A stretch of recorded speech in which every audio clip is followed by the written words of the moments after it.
Olá, Igor, seja tudo bem-vindo. Satisfação enorme você por aqui bom? na nossa Obrigado, live, obrigado. Eu também fico muito construindo. feliz.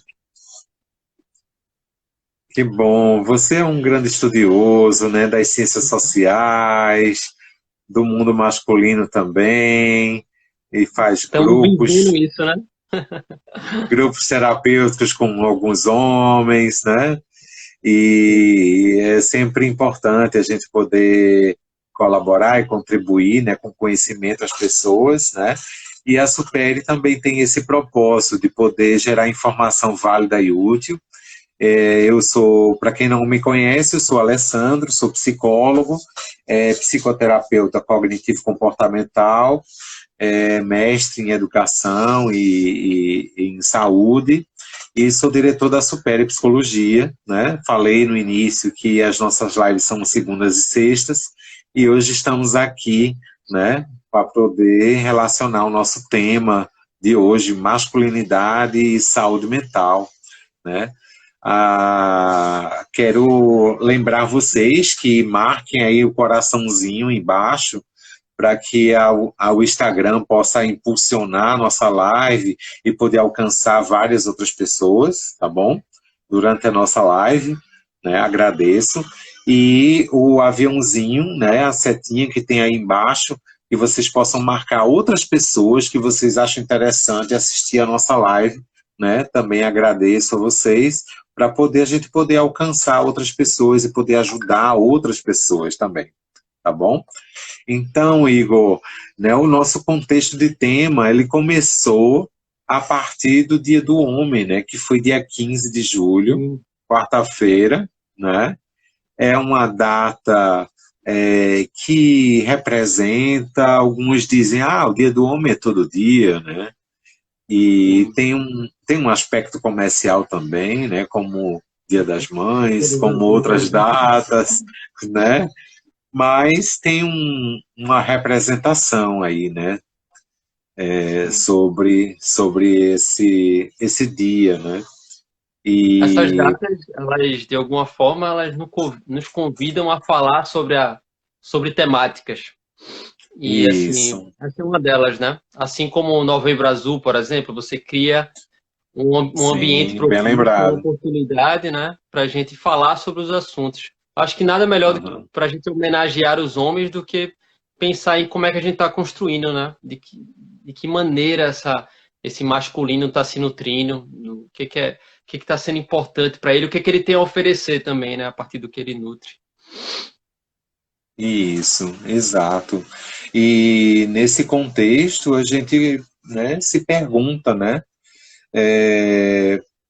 o que vem a ser, né, nessa temática masculinidade, é, o que está se habituado a falar nessa temática, o que tu podes falar para a gente sobre esse contexto do que vem a ser masculinidade? Bacana, só algumas pessoas entraram aqui, Nani, Cecília, tem um pessoal que eu conheço aqui, Roberto, Ótimo, sejam Raíssa, bem-vindas! legal. Bem-vindas mesmo. Então, não vi ainda muitos homens na live, mas esperamos que eles também surjam. Acho que o Lima tá aí também. Enfim, acho que Aham, uma boa forma da gente começar a falar sobre esse assunto e trazer um pouco dessa compreensão do que é masculinidade seria as próprias pessoas, os próprios participantes, dizerem o que eles entendem por isso de ser homem. O que é ser homem para você? O que você pensa para você o que é ser homem e o que é ser homem enquanto sociedade? Você pode trazer elementos que você considera positivos, que estão associados a isso, variáveis que você considera negativas, mas o que é ser homem para você? Seria uma primeira provocação para a gente chegar no entendimento desse conceito. Então eu vou deixar uhum, um tempinho, vocês fiquem bem à vontade. A gente não quer aqui uma dissertação do que é ser homem. Vocês podem falar aham. palavrinhas associadas a isso, frases. Palavras, O que que lhe frases vem? curtas, o que é que vem à O que que mente, lhe tá vem? bom? É. O que que lhe vem na cabeça quando vem essa frase? Essa frase, o que é ser homem? Aham. deixar E uns aí 30 segundos só, mas é pode como ficar. Se você é pode falar um como pouquinho também, como a Alessandro, sobre. gente como a gente se posiciona no mundo, né, Igor, também, né? Como um ser humano se posiciona no mundo, porque psicologicamente, na terapia cognitivo-comportamental, a gente tem um entendimento sobre a visão de si e a visão dos outros, que a gente tem dos outros, a visão do mundo e a visão do futuro, né? As Isso mulheres podem constrói, responder, viu, Raio? Pode responder, viu, Raio? Mulheres podem responder, estava perguntando aqui. claro, claro, por favor.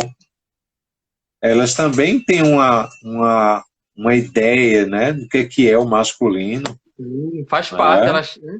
O Reginaldo entrou Isso. aqui. O Reginaldo, a pergunta é: o que é ser homem para você, tá? Você pode falar palavras e frases o que, que vem para você. Pode continuar, Alessandro, desculpa. E a partir dessa visão, né, de si mesmo, requer esse autoconhecimento. E nesse autoconhecimento, a gente saber qual é nosso potencial e as nossas limitações, né, Igor?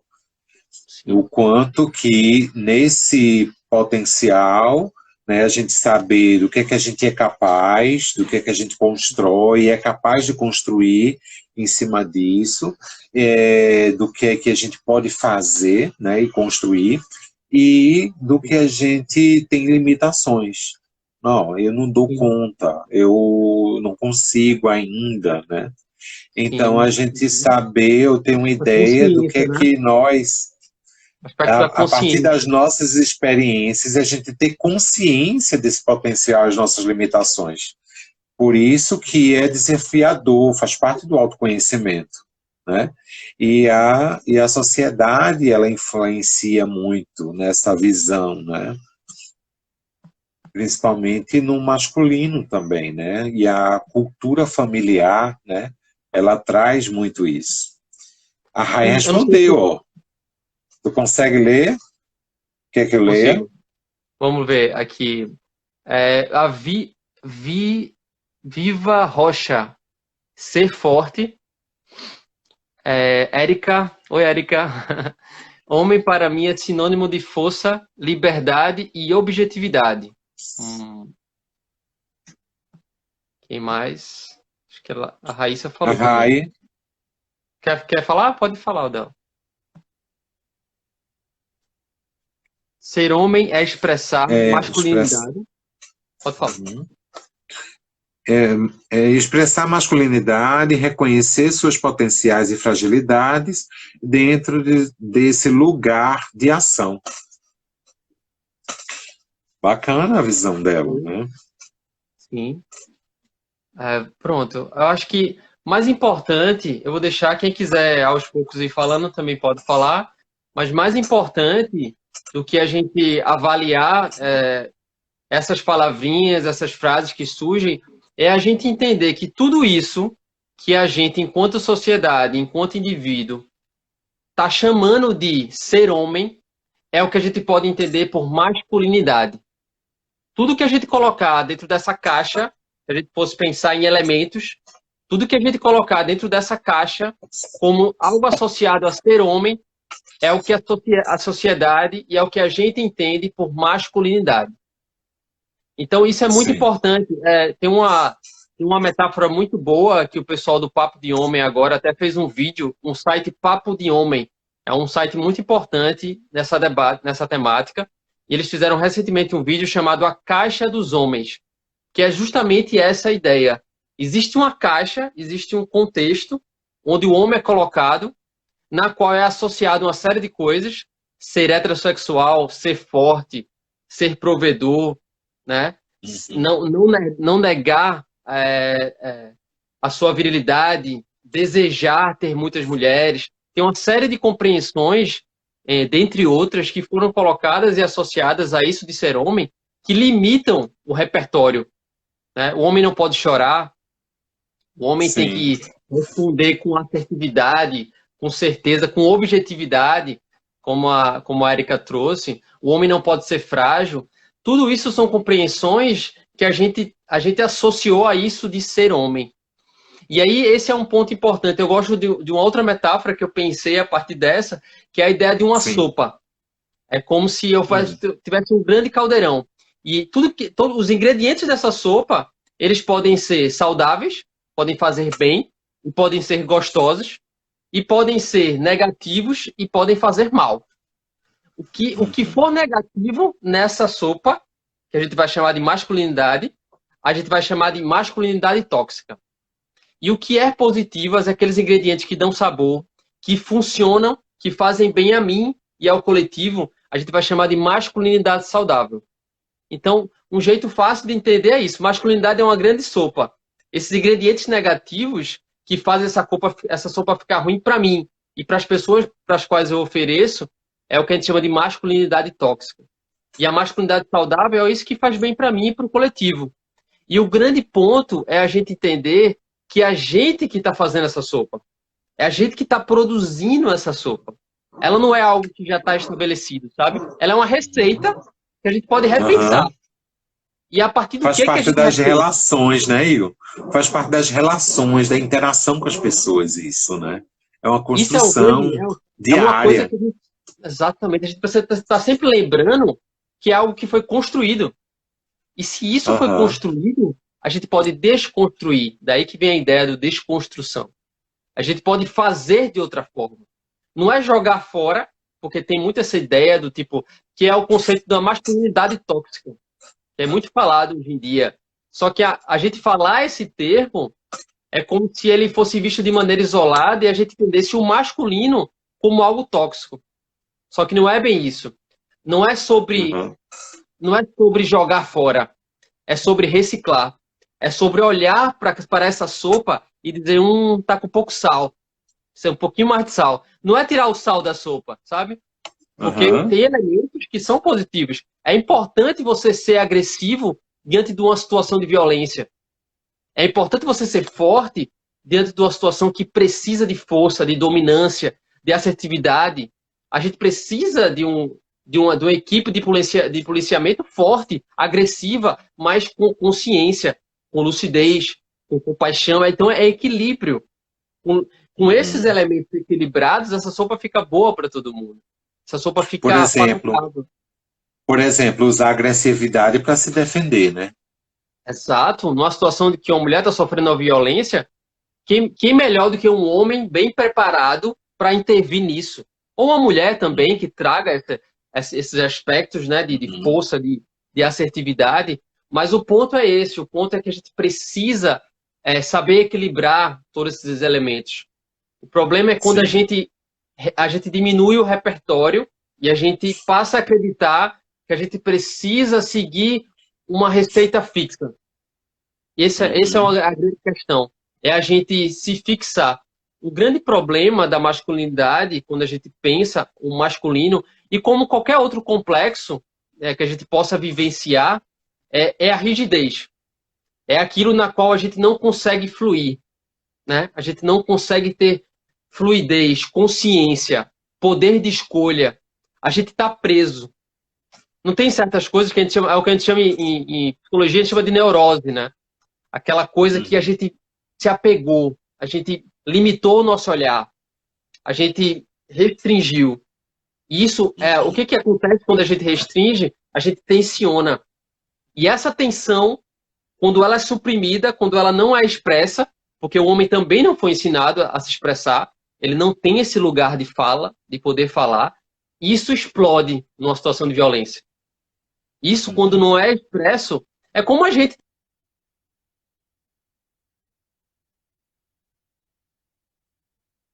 Voltou? Opa, voltou. Tu É, estavas falando nesse lugar de expressar, né? isso. Esse momento de fala do homem. E percebe-se o quanto que às vezes existe uma privação emocional Uhum. na, na relação familiar, onde os pais né, possam ter passado isso de alguma maneira para os filhos. Pode acontecer com a filha também, não é só com os homens, mas não é tão valorizado o homem expressar o que sente, é valorizado o que ele pode fazer, o que ele pode produzir, o que ele pode trazer de sustento para casa. E isso está muito atrelado à cultura, né, Igor? Muito. Deixa eu ver só as interações aqui para a gente continuar. Sim. Vejo também muitos homens, deixa eu só, cara, culturalmente construídos, sobrecarregando o ser humano. A Cris falou, culturalmente construído e sobrecarregando o ser humano que não pode ser frágil. Onde ele vai guardar tudo isso? Deixa eu só ver se tem alguém mais que falou. Muitas vezes ele pode guardar dentro dele, aí ele não expressa, e isso fica juntando, né, essas emoções, às vezes de insatisfação, e quando o copo esborra, tipo assim, qualquer situação de insatisfação a mais, ele explode. Né? Só que quando isso acontece de uma forma frequente, é quando a gente chama de uma situação já de adoecimento, que a gente chama de transtorno explosivo intermitente. É aquele que tem um nível de raiva muito alto e explode fácil, né? Ou qualquer situação deixa ele irritado e não sabe lidar com a raiva. Só que num processo de terapia cognitivo-comportamental existe um treino de controle de raiva que a gente vai ensinando ao paciente, né, no consultório. E como tu falou, né, Igor? Tu falou de neurose, né? E na terapia cognitivo-comportamental a gente chama de armadilhas de pensamento ou distorções cognitivas, que é bem frequente, né? E pode acontecer com qualquer pessoa. Então a gente precisa saber questionar os pensamentos, e isso é levar em conta a saúde mental. Não é? Com certeza, esse é um dos pontos fundamentais. E isso é a importância dos grupos dos homens. Quando os homens colocam para fora aquilo que eles estão pensando, aquilo que eles estão sentindo, a gente pode identificar essa disfunção cognitiva e trabalhar, né, a partir disso para reorganizar esses pensamentos, né? Confrontá-los com a realidade e com outros pensamentos de outros homens. A Cecília falou o seguinte: vejo também muitos homens se expressando com mulheres de forma agressiva e se sentindo homem com essa atitude, com a crença de que a agressividade faz parte do masculino. Exatamente. Isso é uma disfunção cognitiva. A gente acreditar que a gente só é homem quando a gente é agressivo. A gente aprendeu isso, né? Desde pequeno, né? Os nossos pais, pelo menos, não vou falar no coletivo, vou falar de mim, por exemplo, aquela história, né? Tipo, se baterem em você e você voltar apanhado, né? Vai apanhar mais, né? Então, tipo, se você falar diminutivo, se você falar com graciosidade, com sensibilidade, você não é homem. Seja homem, aperte. Eu tô falando de coisas simples agora. Aperte a mão, aperte firme. Aperte como homem. Lembro disso claramente na criação que meu pai me deu, que ele me deu porque ele foi ensinado assim. Ele aprendeu assim. Eu só pude usar, assim, no sentido de diminutivos, eu só vim usar diminutivos na minha vida mais recentemente. Eu comecei a fazer poesia, a escrever isso tudo, e não necessariamente o homem desconstruído ele vai agora vestir rosa e fazer poesia e falar de sentimentos. Mas esse é um âmbito na qual ele poderia exercer ou não, se ele quisesse. Mas isso não é disponível para muitos homens. Um dos pontos bem importantes, né, nessa conversa que eu acho importante trazer é a gente entender dados estatísticos. Porque muitas vezes alguns homens até questionam, mas não é bem assim. Então a gente pode ver, a partir de dados científicos, pesquisas que foram feitas, qualitativas e quantitativas dentro das ciências sociais, por instituições que fizeram pesquisas em todo o Brasil, com 40 mil pessoas. O Instituto PDH, que é um instituto associado ao Papo de Homem e à ONU Mulheres, eles fizeram essa pesquisa com 40 mil pessoas em várias cidades do Brasil e chegou nas seguintes conclusões em relação a esses ingredientes nocivos que eu falei da sopa, né? E esses ingredientes, eu trouxe alguns ingredientes nocivos referente à supressão emocional. nesse momento de isolamento, a gente está sendo muito requerido no aspecto emocional, de lidar com as mudanças.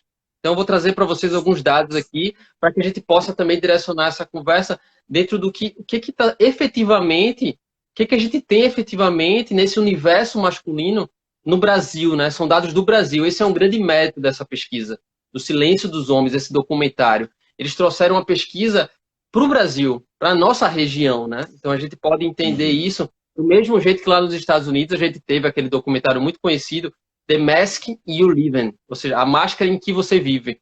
E eles fizeram estatísticas de lá. Aí o pessoal do Papo de Homem conseguiu trazer para cá e é fabuloso. Eu vou falar um pouco agora, são 3 estatísticas, para a gente depois voltar no papo. 70% dos homens concordam que foram ensinados a não demonstrar suas fragilidades e afirmam que não costumam conversar sobre seus medos e outros sentimentos desafiantes com amigos ou familiares. 60% afirmam lidar hoje com distúrbios emocionais em algum nível, ansiedade, depressão, vício em pornografia e insônia. 60%. No entanto, apenas 1 a cada 10 homens relata já ter procurado algum tipo de ajuda psicológica profissional. Então, os homens sofrem e sofrem sozinhos.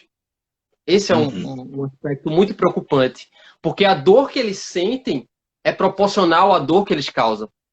É proporcional àquilo que eles têm a oferecer. Um homem adoecido, ele não pode oferecer saúde, ele não pode oferecer fluidez, ele não pode oferecer espontaneidade. Naturalmente, o que ele vai oferecer para as pessoas é aquilo que ele mais aprendeu.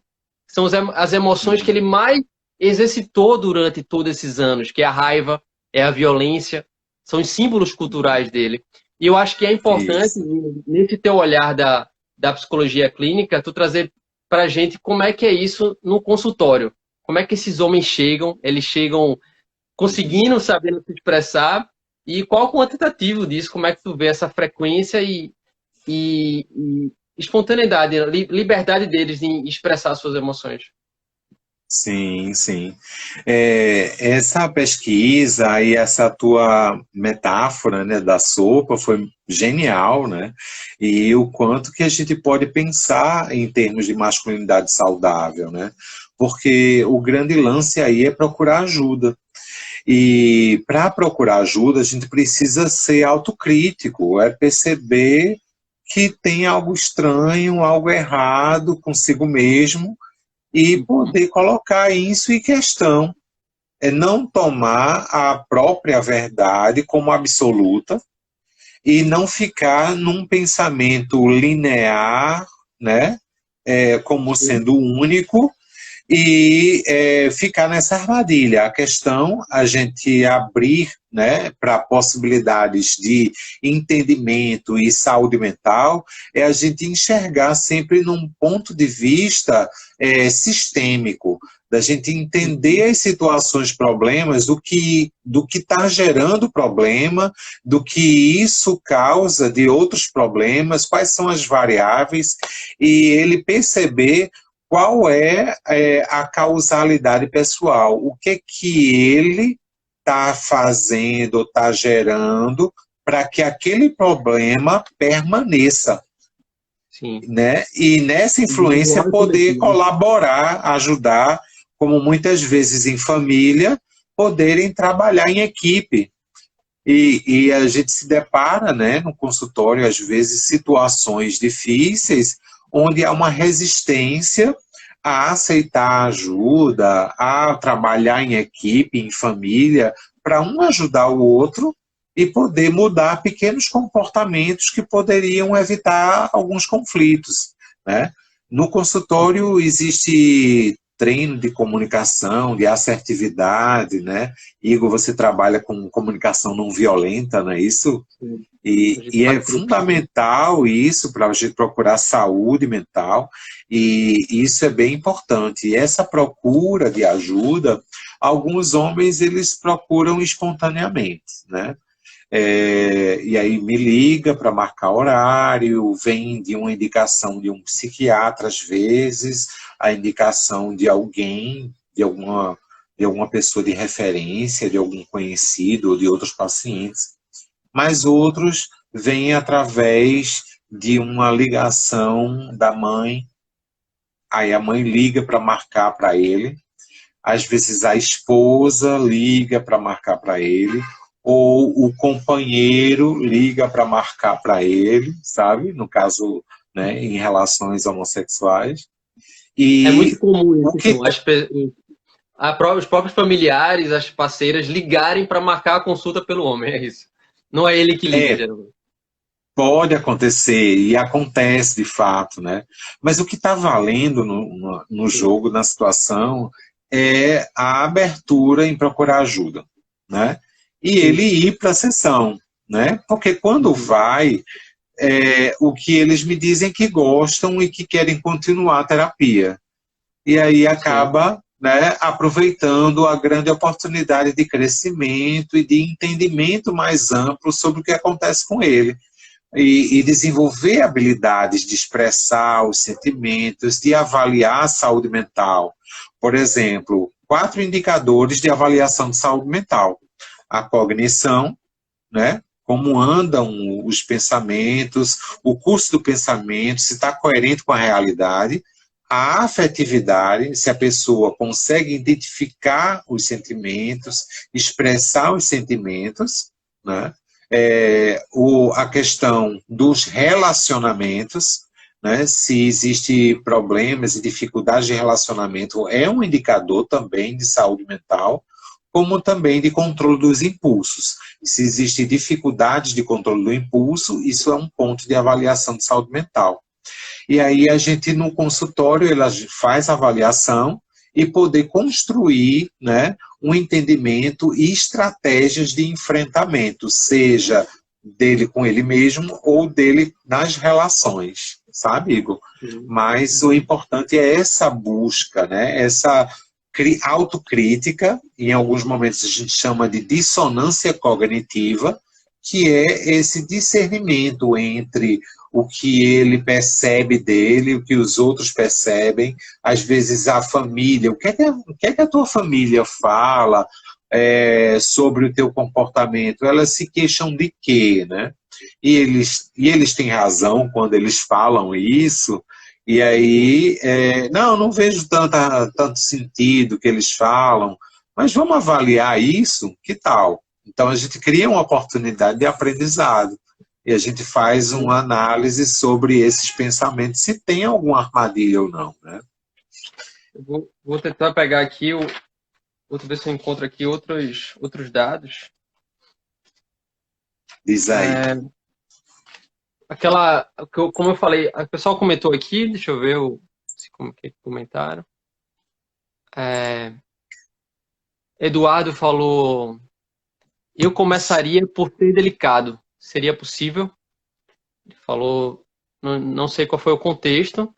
Ok, A parabéns pelo gente tema. deve ser sobre o que é homem, né? E aí Hum, apresentar o ser delicado é um contexto diferente que algumas pessoas criticam, né?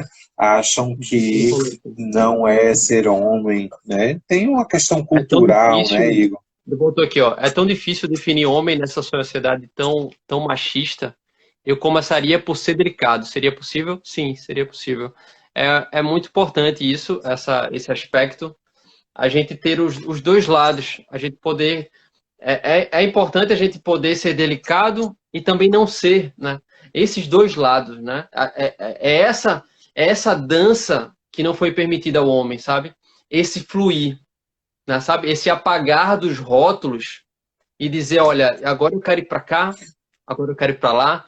Uma definição de masculinidade para mim, eu estava pensando hoje, eu estava tomando banho, estava pensando, nossa, mas o que é ser homem para mim? E aí eu comecei a pensar, ser homem é um pouco dessa dança, né? De você poder dançar para onde você quiser, né? A gente não, o que é a estreiteza? É você ter aquela coreografia esperada, definida.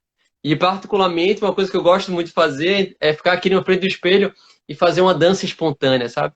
Dançar da forma que eu quiser Aham, dançar, né? Da forma como eu sim. quiser imaginar e estar livre nisso. Então, eu acho que essa delicadeza ela vem muito desse lugar também. A gente precisa reencontrar esse lugar de delicadeza. A gente não foi ensinado a isso.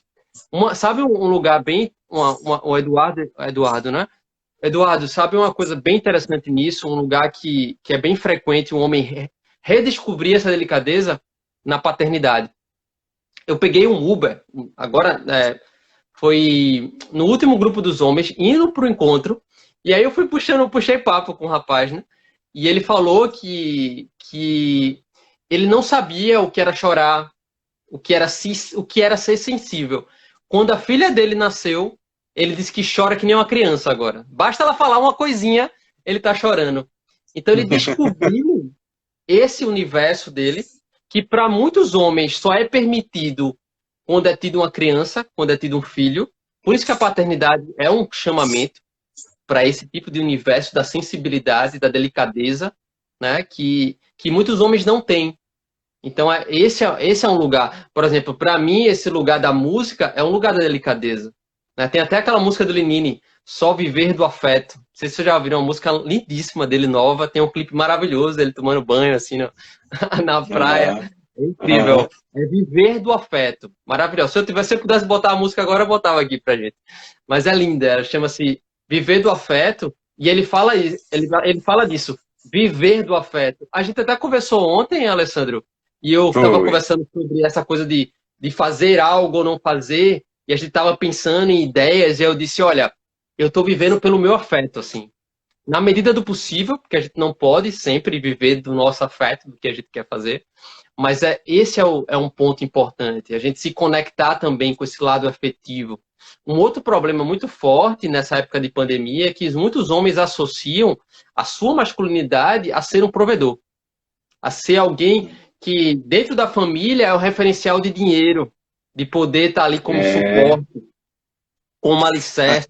E nesse momento, quando o dinheiro falta, né? Pode falar. Aí vem um nível de cobrança muito grande, né, Igor? Sim, um nível de exigência consigo mesmo muito grande. E aí ele esquece uma das armadilhas relacionadas a isso, né, é fazer o pensamento tudo ou nada, se cobrar demais, aí vem pensamentos do tipo deveria, né, tem que, e aí vem uma questão de perfeccionismo, né?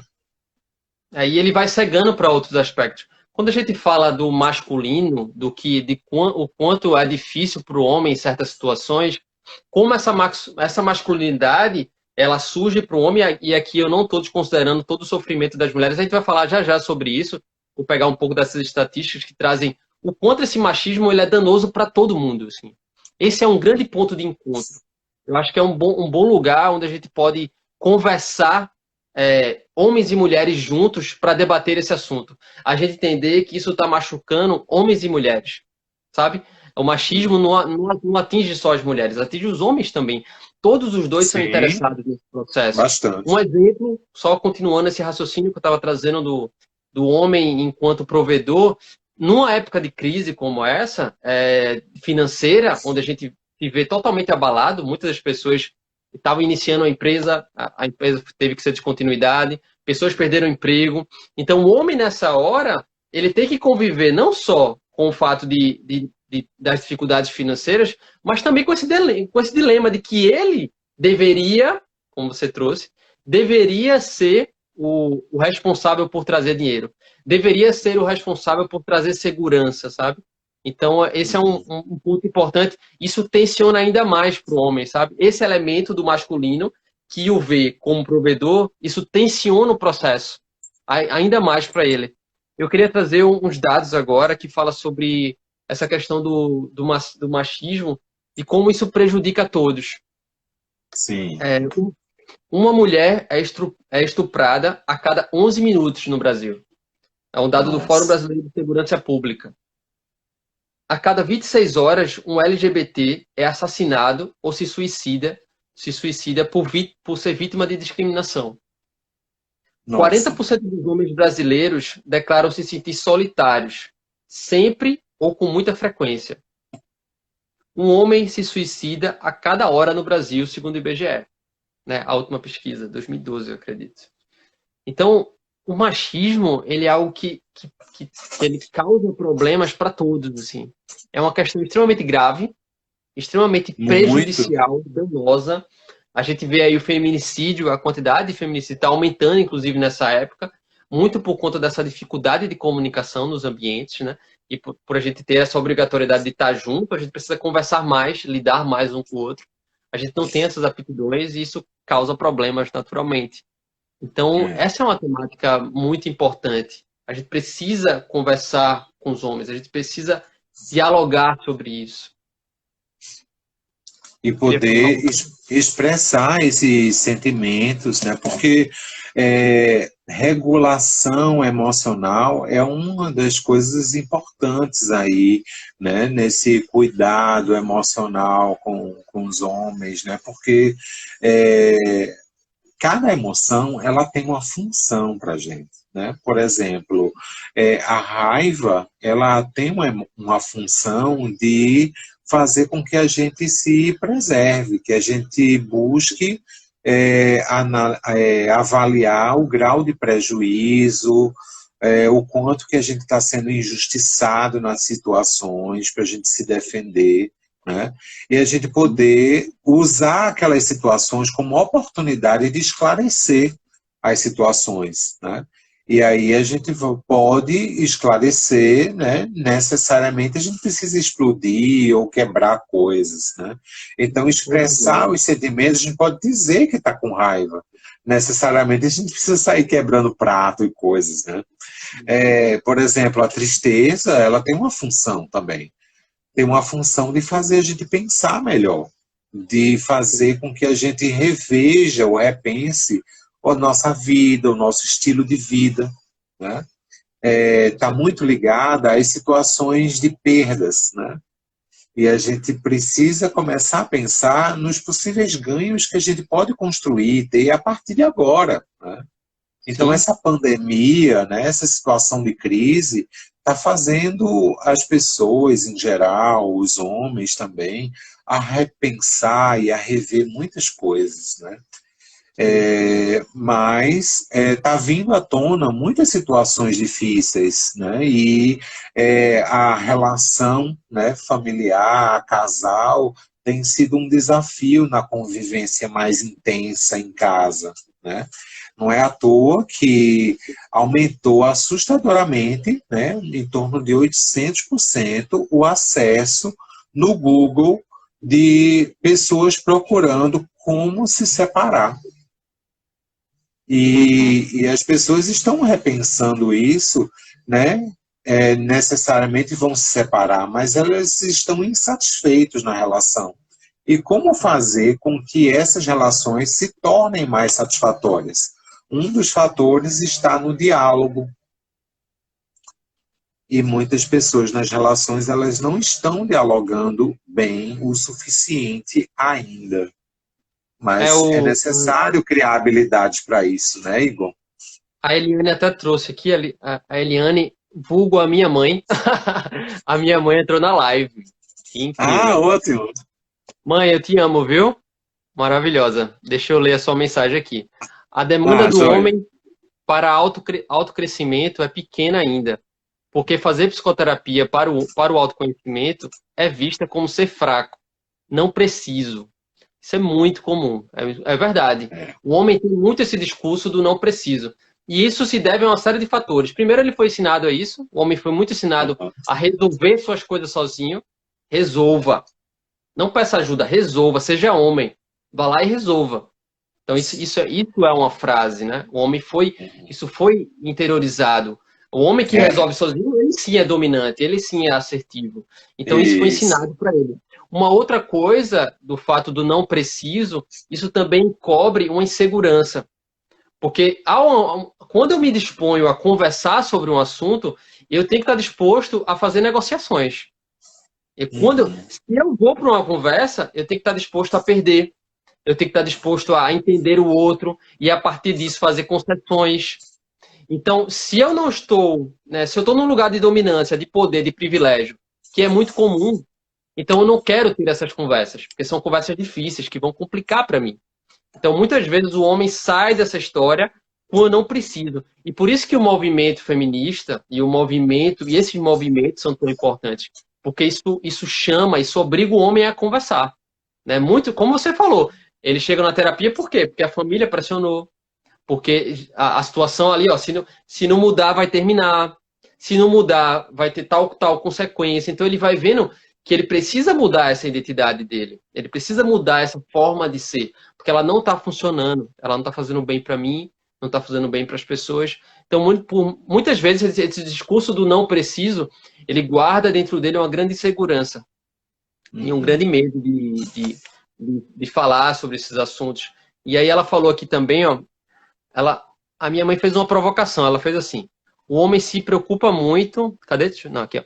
Concordo, Igor, mas esperar para ser pai e se permitir a ser delicado, afetivo, é complicado. Do tipo, vai esperar para ser pai, para ser delicado? E o ponto não é esse. O ponto é, esse é um dos lugares do qual o homem pode despertar para esse lugar de delicadeza. Esse é um dos lugares. O que a gente precisa fazer? O que os grupos de homens, o que nós, enquanto coletivo, individualmente, enquanto família, a gente precisa buscar entender como é que a gente pode tocar esse homem. Como é que a gente pode chamar ele para esses lugares de delicadeza, sabe? Muitas vezes, infelizmente, esse lugar ele vai ser chamado pela dor. A gente sabe que o sofrimento, que a dificuldade, que a realidade batendo na porta, a realidade se fazendo presente e constrangendo o homem, ela vai trazer também a necessidade dele fazer diferente. Então, muitas vezes, essa postura também, que não precisa ser uma postura agressiva, mas uma postura firme das mulheres e não se expor. As mulheres, quando elas se curam, elas ajudam a curar os homens em volta. Porque elas não começam a permitir mais. Elas começam a dizer, olha, aqui é meu corpo. Esse aqui é meu corpo. Você não tem direito sobre ele. Então, quando ela faz isso, ela obriga o homem a prestar mais atenção no que ele está fazendo com esse olhar dele. Um olhar que foi educado de uma maneira objetificante. Então, toda mulher que ela cresce, que ela fica saudável, ela ajuda o homem a melhorar. Porque ela não mais se permite estar nesse lugar de opressão. Então, esse é um dos convites para a delicadeza, um dos convites para essa sensibilidade é quando a mulher se impõe. E diz, não, aqui não. Aqui é o meu lugar, o seu lugar é aí. Então, quando a mulher se empodera, ela acaba, né? Quando ela desperta esse lugar selvagem, natural, de espontaneidade, de autenticidade, que quer se colocar, independente da avaliação daquele homem, que ela não precisa daquilo, isso fortalece a relação e torna a relação mais amorosa, porque mais autêntica, mais verdadeira. Então, isso é um lugar de amorosidade. Ser quem você é diante de um homem é valioso, sabe? Então, muitos homens, por exemplo, quando procuram esses espaços do grupo, é porque eles querem se aproximar disso, e eles não têm referência. Então, esse é um grande lugar. Porque muitas vezes, por exemplo, eu não sei como é que está o tempo, você me ajuda, tá, Alessandro, se eu estiver me estendendo um pouco. Tá, temos 10 minutos. Tá, para fechar, é muito importante esse lugar da referência do delicado. Porque, por exemplo, teve um grupo dos homens muito engraçado, um depoimento de um dos homens que me trouxe, que ele disse o seguinte: é muito legal quando eu estou aqui no grupo, porque o que eu falo é validado, tipo, faz sentido. Se eu falo o que eu falo fora do grupo, parece que eu sou estranho. E isso é a própria dinâmica. Não sei se dá para ver aqui, eu vou colocar aqui, ó. Quando a gente tenta Ficou sair invertido. da caixa, Ficou invertido, Igor, não dá para ler. Não dá para ler? Não, mas eu vou ler. Mas eu só tenho figura aqui de um rapaz puxando o homem de volta para a caixa. Sim. E aí são os meios de fazer isso. A caixa é um enquadramento, né, social. Enquadramento, né, onde não cabe a delicadeza, né, por exemplo. Sim, e ele diz aqui, ó, menininha, marica, gay, bebezão, filho da mamãe, criado pela avó, frouxo, fracote. Ou seja, existem mecanismos de fazer com que o homem não se permita ao delicado. Então, todo homem que também se transforma, ele desperta a delicadeza nos homens, sabe? Todo homem, quando vê outro homem agindo espontaneamente, agindo de maneira autêntica, suave, leve, verdadeira, ele se apaixona por aquilo, porque ele quer ser assim também. Ele quer ter esse lugar de liberdade. Por mais que ele queira, pode ser o homem que for. Todo homem musculoso, hétero, né, branco, né, todo normativo ali, mas dentro dele, tem algo dentro dele que ele quer ser além disso. Ele quer poder ser muito além disso. Ele pode se orgulhar disso, tudo bem. Mas ele pode querer ser muito além e ele está fechado. E isso é muito bonito, né? A coisa mais, a coisa mais bonita que a gente pode ver em outra pessoa é aquela pessoa sendo o que ela é, fluindo. A gente fica perto de alguém é necessário que a pessoa tenha consciência, autoconsciência disso tudo, né? A participação de Érica também destaca a comunicação, destaca o filme Divertidamente, destaca a comunicação dos casais, que é possível ter esse reconhecimento, né? E aí eu destaco aí aspectos de saúde mental que são importantes considerar, é que quando as nossas necessidades ao longo do tempo elas não são supridas o suficiente, cria uma lacuna emocional, afetiva, e muito possível, dependendo das situações que acontecem no passado, podem ser geradoras de traumas, de situações marcantes que foram difíceis, e isso repercute na vida ao longo do tempo e na vida adulta, né, das pessoas. E pode acontecer com os homens também. Então, situações traumáticas, elas são geradoras, né, de perturbações, de memórias, né, prejudicadas, e isso fica repercutindo na memória, e qualquer situação que aconteça referente a algo semelhante do passado, aquela emoção, ela não vem num nível baixo, ela vem com uma carga de emocional de tudo que aconteceu do passado. E aí vem numa explosão, muitas vezes. E isso requer... uma forma de ser também, né? Que é a teoria dos esquemas, por exemplo, né? Exato. Requer, justamente, processar, reprocessar, reprogramar esses traumas para que seja visto de uma outra maneira, ressignificado, né? Para que a reparação com aquelas pessoas, com aqueles familiares, presentes ou não, seja possível de ser elaborado emocionalmente e a pessoa possa estar bem. Então, o estar bem psicologicamente, emocionalmente é possível. Ou seja, existem alternativas. O sofrimento vem quando a gente não encontra alternativas ainda, mas é possível a gente melhorar, sim. Sim, sim.